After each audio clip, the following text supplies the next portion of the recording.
আসসালামু আলাইকুম গাইস। গ্রামে যে ঝিঝি পোকা ডাক শুনি আমরা, শব্দটা এই যে ঝিঝি পোকায় দেখেন করতে।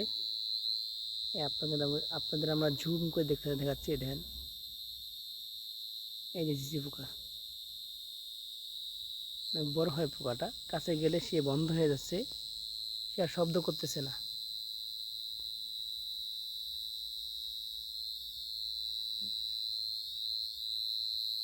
এই দেখুন, খুব কাছে গেছি।